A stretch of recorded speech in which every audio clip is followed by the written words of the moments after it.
Hello there my fellow holotable heroes, and welcome to the fourth and final part of my road trip to Croatia video series. So if you've missed the first three parts, there'll be links in the description below. So in the first three parts I covered the actual journey driving from UK all the way to Bol on island of Brač in Croatia. But as you can see now, according to the background, I'm back in the UK finally after a couple of months. So what I'll be doing in this video, going through the total costs for the journey and then compare it to internal combustion engine cars, short for ICE, and as well, just for fun, compare it, how much would it cost to make same type of journey in an airplane as well. So to help me in this video, I'll just bring up my imaginary blackboard and we'll scribble down some of the figures and I'll talk you through them. So the total distance I covered on this trip is 3,553 miles, so that's there and back, and as well some of the trips I made while I was there. The actual return journey from UK where I live to Bol and back is 2,794 miles, while some of the trips between Slovenia and Croatia I was doing while I was there total to 759 miles. Now, why is this split important? Once we compare it to the airplane, I'll get to it. But for now, let's just first start off with reviewing the efficiency that I will be using to calculate these. So for the electric car that I use, so there's the BMW i4 e40, I averaged in total 3.5 miles per kilowatt. So obviously if we converted that to kilowatt hours per 100 kilometers, it averaged 17.8. Now in terms of the diesel, the reference mileage I'll be taking is the Audi A3 1.6 TDI I used to have before I bought the i4, and with that car, when I did this type of journey, which I have done 4 times actually across Europe with that particular car, I was always averaging around 55 miles per gallon, which is about 5.1 liters per 100 kilometers. And then for the petrol car, the reference car I'll be using was my wife's car. She used to have a petrol Mini, and with that one we were averaging about 40 miles per gallon, which is about 7.1 liters per 100 kilometers. So these are kind of the reference cars here that I'll be using, whereas the actual figures for the electric car are the real figures that obviously I did with the car just for the past journey now that I'm back. Now let's look at the total fuel used on this journey. Well, fuel, I'll just call it because so we can compare it obviously to ICE cars. So in total I used 1,008 kilowatt hours of electricity, so that's over 1 megawatt, which sounds quite a lot, I guess. I don't know. Then it's for similar type of journey, again using those reference cars that I mentioned.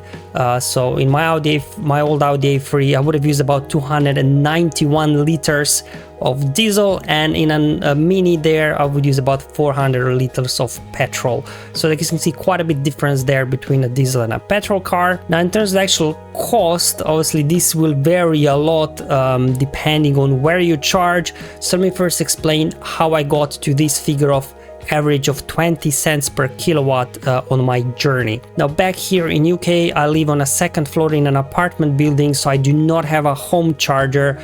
So what I'm doing is I have a very kind neighbor that lives down the street. He has a home charger at his house. He just lets me charge overnight whenever I need, and there the cost for electricity is I think about 15-16 cents per kilowatt if obviously we convert P to cents. And then throughout the journey, whenever I did use public charging network, I strictly used Ionity chargers, and that is because with my car I had Ionity Plus subscription included for 12 months. And with this subscription I get significantly cheaper rates at Ionity chargers. If you don't have any sort of subscription, public chargers, Ionity or otherwise, you will be paying, you know, upwards of 70 cents per kilowatt. So if you would be paying that, then electric cars actually are more expensive going on a longer journey compared to diesel and petrol cars. So if you are doing the type of journey, definitely look into subscriptions wherever you live, whatever car you have. But for me, driving a BMW, they have a good deal with Ionity, so I'm able then to pay 2.5 times less than I would without subscription. Which means here in the UK the rate is I think, again, converting 2 cents in euros, it's 28 cents per kilowatt. Same was in Belgium, 28 cents. Then I think Germany was the most expensive at 35 cents per kilowatt hour. Austria I think was like 33, and Croatia also I think like 33 or 32, I don't remember exactly. Anyway, I showed you in those videos.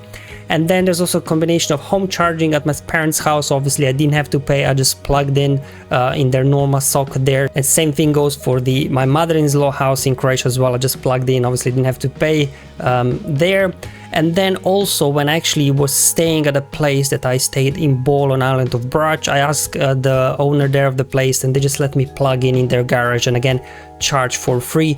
And then at the hotel I had to pay 20 euros there to charge, as I've shown you in the video. Now in terms of diesel and petrol, again it's hard to say exactly how much would it cost me this time, but as I was driving through the Europe, whenever I went to charge my electric car, I also checked the prices at the petrol station on the services where I stopped, and prices varied a lot across Europe there on the petrol stations. It really depends, like some countries have diesel cheaper, some countries have petrol cheaper.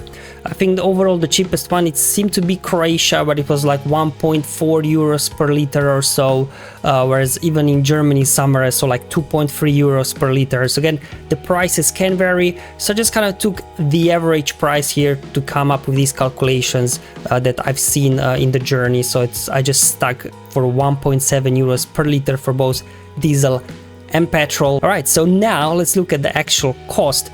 So the total cost I spent for charging my electric car for a 3,553 mile journey to Croatia and back and some trips in between was 207 euros. Obviously, if I would have to pay for the Ionity Plus, I think it's 13 euros a month. So I will add also 26 euros on top of this 207. But obviously this year I don't have to pay it, but just for future references I did include, because obviously it's not free anymore after 12 months. So if we look at then what would cost me in a diesel car, it would cost me 494 euros there in diesel, which is 287 euros more than I paid now using my electric car. And obviously petrol will be even more expensive at 690 euros, which is a 447 euro difference between electric and petrol car. So you can see from this comparison between electric, diesel and petrol cars, electric cars can be is an important word, significantly cheaper than ICE cars, but obviously you will need to ensure that whatever you charge, that you can get a good deal when it comes to subscription, because if you just drive up randomly to a charging station, you will be paying, as mentioned before, upwards of 70 cents per kilowatt. I think the most expensive one I've seen when I was checking was petrol stations in Slovenia. It cost, I think, even like 1 euro per kilowatt hour, which is ridiculous, but you know, it is what it is. So definitely, if you are traveling for these long journeys, do your research ahead of the time, make sure it actually works out well for you. Otherwise, you know, this could get a lot more expensive, even more expensive than a petrol car. Now, obviously, while electric cars can be cheaper, especially, you know, if, like there I could charge for free in a few places, they do obviously extend your journey time. So in total, so driving from my home in UK all the way to Bol on Brač, so this is just one-way trip, not return trip.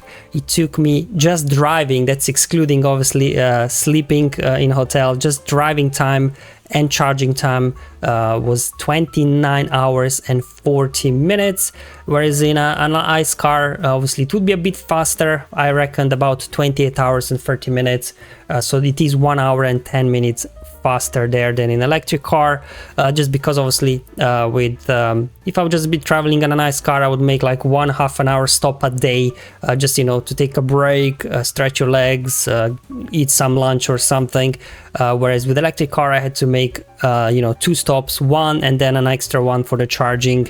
Only there was one day where I didn't have to charge, I just made 1 charging stop. That's why it's like hour and 10 minutes, not maybe hour and 40 minute difference. So there obviously it is a bit slower, but you know, in the grand scheme of things, when you're looking at about 29 hour journey, an extra hour of traveling time, you know, to save yourselves 2, 3, 4 or even 500 euros. If you do get obviously a good deal on your charging rates, I think it's quite worth it, at least personally for me. Okay, so that's actually the comparison between electric and ICE cars. Now quite a few actually mentioned in the comments, oh, how would it be versus airplane? And personally, I was also curious to see, because I have done this type of journey in an airplane last year, so I have a very good idea of how much this type of journey would cost me with an airplane. So let's go ahead and first wipe off my imaginary blackboard to make space for more figures. Okay, so first things first, I guess get the most obvious thing out of the way. Airplane is by far the fastest way to travel on such a long journeys. As mentioned before, the total trip time from going from my home in UK to Bolon, island of Brač in Croatia, that's excluding a sleeping stop in Germany as well as Slovenia. So just actual travel time in the car, charging and stopping and things like that, was 29 hours and 40 minutes. That already includes Eurotunnel, includes ferries and everything. Whereas with an airplane, to get from here to there would be about 11 hours and a half. So a big difference. No need to sleep in between and everything, which obviously makes you think airplanes are surely a lot cheaper, right? Well, I guess it will depend what type of journey you're making. So the figures I'm about to show you are for the exact journey I did last year, and then obviously including the fact that I had to drive between Slovenia and Croatia to visit different parts of my family. So obviously I had to rent a car as well. But anyway, let's first look again at the kind of charging cost. Just if you need a reminder, actual cost for me was 207 euros. For the 3,553 miles I covered, but for calculation purposes I will also include 26 euros for Ionity subscription. That would be for 2 months that I was away, which I will need to pay next year. So this year I didn't have to pay this yet. And then the actual tickets for flying from London Stansted to island of Brač, so that's the journey I did last year, cost about 700 euros.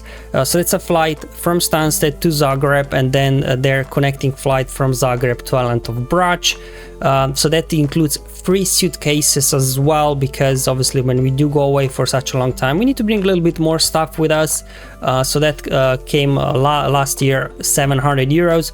Then let's move on to the next line. So for the car, I also, on top of charging, obviously had to pay for the tolls.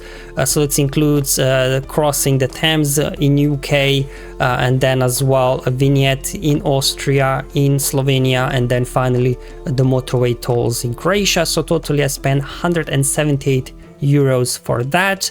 Next cost for the airplane would be transfers to airport and back, because here I have nobody here in UK to drive me to the airport. I had to order Uber, and I live quite far away from most airports except Luton, so I would have to take Uber there and back.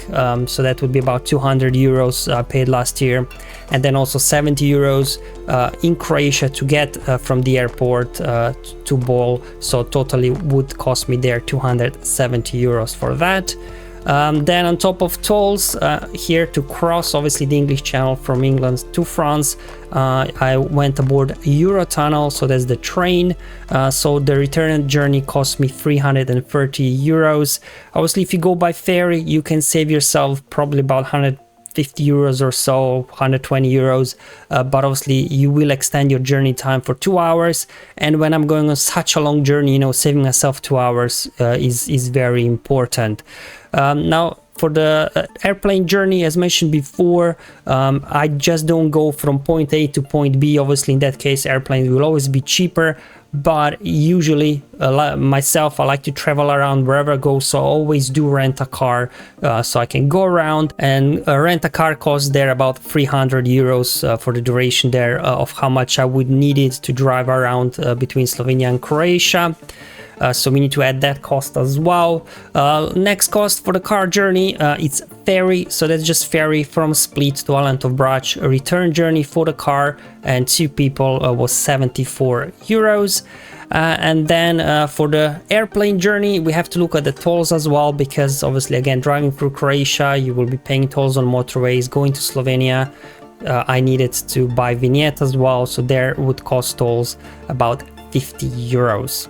And then finally, because the journey with a car is long, I mean, unless you feel like driving 20 hours straight or so, I do make a stop in Germany in a hotel. So again, going there and back, a hotel in Germany cost me 205 euros. I also obviously made a stop in Slovenia at my parents' house, but there obviously I don't have to pay there, so I have to add 205 euros on top here for the car journey. And then the final cost, I guess, for the airplane journey would be the petrol used by driving around with a rental car, and that's why I split there the actual distance between the actual journey and the trips, because obviously the 2,794 miles you would kind of cover that by airplane, but the remaining 759 miles, if I mimic exactly how I was driving this time, obviously I would spend about 120 euros in petrol, using actually the 1.4 euro per liter price that I've seen kind of average there around in Croatia when I was driving, not 1.7 as I was driving through Europe. So this is all the costs kind of that I put together for both the car journey I made this year compared to airplane journey I made last year, and the totals come to 1,020 euros I spent in total for this journey, going from UK to Bol, Island of Brač in Croatia, driving around as well. And if we look at the total and compare that to the same type of journey you would make with an airplane, including a car rental, would be 1,440 euros, which means in this case the airplane for this type of journey that I'm doing every year is over 400 euros more expensive. So definitely, as you can see, even though the car takes a lot longer, it's definitely significantly cheaper, but it's not even about the price, it's just more convenient. You can just put as much stuff as you want in your car. You're driving along through different countries, get to experience and see some different things is also nice. But even, for example, if I would just go from here to Brač, not visit my families in Slovenia and Croatia, and I remove the car, obviously the rental car, the tolls, and as well the petrol that I would spend for driving around, then it's only 50 euros cheaper to travel by airplane this particular journey that I make. Yeah, and there you go. So that's the comparison as well between an electric and airplane. To be honest, personally, I was quite surprised. I thought that it's going to be the car will be more expensive than airplane. But once you put all the costs, because usually just think airplane, is just flights, but you have to get to and from airport, right? To get around, you have to then rent a car, and even rent a car, you still pay tolls, you still pay petrol. So actually, I was really, really surprised for such a big difference between going by car and airplane. That's why I've really been doing this type of journey for the past few years. When I used to have a diesel car, now I never really made full calculation. I just got a rough idea. I thought it's kind of roughly similar, maybe a little bit more expensive with the car. But this time, I really kept track of everything. And thanks to the reduced rate I have at Ionity Charger, this came out a lot cheaper than I expected. And think about it, the biggest cost for me is crossing the channel. Like if I would live somewhere in North France or Germany, then suddenly you can take the cost of Eurotunnel away, and then actually car journey would be like 700 euros cheaper, not 400 euros. So definitely I can see why most people in mainland Europe, they just use cars to drive, because it seems like a lot cheaper. And especially imagine you travel with a family of 4, suddenly the tickets instead of 700 euros will be 1,400 euros. And then definitely cars make a lot more sense.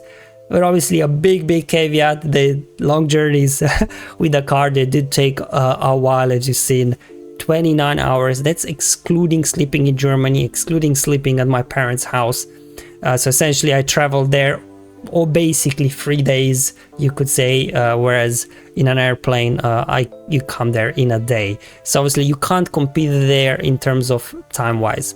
So hopefully this 4-part series was entertaining and fun and interesting for you. For me, definitely very interesting. I just really wanted to see how does it look like to go on such a long journey in an electric car.